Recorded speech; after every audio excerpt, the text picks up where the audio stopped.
اليوم قصتنا يمكن تبدو غريبة شوي، قصة عن عائلة في عصرنا الرقمي. هي قصة قصيرة وللوهلة الأولى يمكن نحس إنها ساخرة أو فيها مبالغة، لكنها للأسف بتلمس واقع مؤلم يمكن كلنا عشناه أو شفناه. قصة بتحكي كيف إن كتر الاتصال ممكن يخلق أكبر مسافة بيننا. القصة بتبدأ بجملة، اسمعوا معي.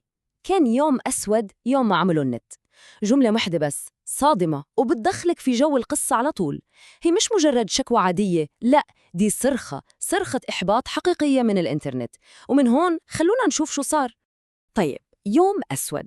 بطل قصتنا هو رجل عادي جدا، ممكن يكون أي واحد فينا بيعيش في بيته مع عائلته، بس كلمة معدي خلونا نحط تحتها خط، لأنه فعليا كل واحد فيهم عايش في عالمه الخاص، كل واحد قافل على نفسه بابه، غرقان في الموبايل واللابتوب. روتينهم الهادي والممل ده على وشك إنه يتقلب فوقاني تحتاني.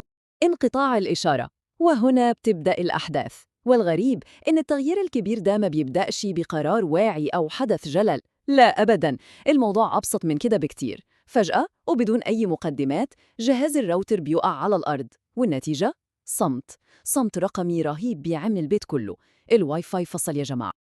شوفوا التسلسل بسيط إزاي. أولاً الراوتر وقع، ثانياً الواي فاي فصل، والخطوة الثالثة كنتيجة طبيعية بطلنا طلع من أوضته. تخيلوا، لأول مرة من زمن بيضطر يترك كهفه الرقمي ويخرج عشان يشوف اللي بيحصل في بيته، في عالمه الحقيقي.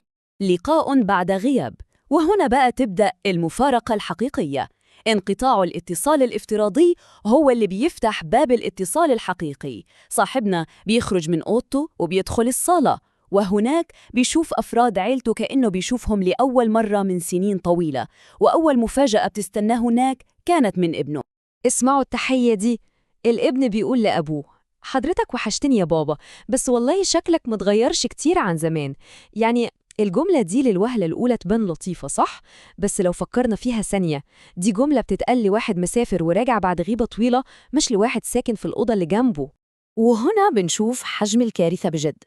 الأب في دماغه إنه ابنه لسه طالب في الجامعة، فبيسأله بكل براءة: إيه أخبار الدراسة؟ لكن الواقع كان صدمة حقيقية. ابنه مش بس خلص جامعة، ده دخل الجيش وقرب يخلص مدة خدمته. الأب مش عارف أي حاجة عن حياة ابنه. والصدمات كانت ورا بعضها. بيكتشف إن ابنه الكبير مش بس خلص جامعة واشتغل، لأ، ده اتجوز وبقى أب. وابنه الصغير اللي في خياله لسه طفل طلع دلوقتي في المرحلة الإعدادية. والمفاجأة الأكبر من كل ده إنه اكتشف إنه هو نفسه طلع على المعاش من سنتين. تخيلوا، سنين وأحداث مفصلية في حياة الأسرة كلها عدت وهو مش موجود، غايب تماما. لكن الضربة القاضية الحقيقية جت من زوجته.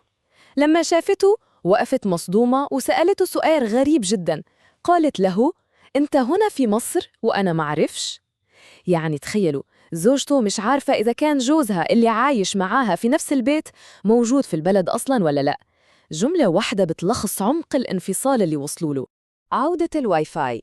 طيب، في وسط اللحظات الحلوة دي واللمة العائلية غير المتوقعة دي، قرروا يعملوا حاجة.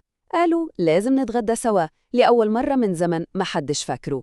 بس للأسف لحظة التواصل الحقيقي دي كانت على وشك إنها تنتهي فجأة، لأن فجأة رجعت إشارة الواي فاي، وبنفس السرعة اللي رجع فيها النت كل واحد فيهم قال للتاني سلام. وكل واحد رجع تاني على أوضته، رجع للكهف بتاعه وكأن شيئاً لم يكن. صورة للذكرى، بس القصة لسه ما خلصتش. الأب في محاولة أخيرة إنه يمسك في أي خيط من اللحظة دي اقترح عليهم ياخدوا صورة جماعية عشان تبقى ذكرى للقاء النادر ده. لكن الابن، ابن عصر السرعة والديجيتال، كان عنده حل مختلف تماماً، حل عصري أكتر. الحل بتاعه كان إيه؟ قال لهم كل واحد ياخد صورة سيلفي لنفسه وأنا هجمعهم بالفوتوشوب في صورة واحدة. تخيلوا، دي قمة الكوميديا السوداء. صورة عائلية افتراضية، لأن العيلة الحقيقية ما بقاش عندها وقت أو استعداد تجتمع عشان صورة حقيقية. صاحبة القصة نفسها ختمت كلامها بتعليق مهم جداً. قالت: قد يكون النص مبالغاً فيه قليلاً، لكنه للأسف واقع نعيشه. ويمكن ده حقيقي، يمكن التفاصيل نفسها خيالية، لكن الفكرة الأساسية إحساس إننا عايشين مع بعض بس كل واحد في عالم تاني. الإحساس ده للأسف حقيقي ومؤلم جداً عند ناس كتير. وده بيخلينا كلنا في النهاية قدام سؤال واحد مهم ومحير: هل الاتصال الرقمي اللي المفروض إنه اتعمل عشان يقرب المسافات اتحول فعلاً لأداة بتخلق أكبر مسافة بيننا في الواقع؟ سؤال يمكن لازم كلنا نقف عنده ونفكر فيه كويس.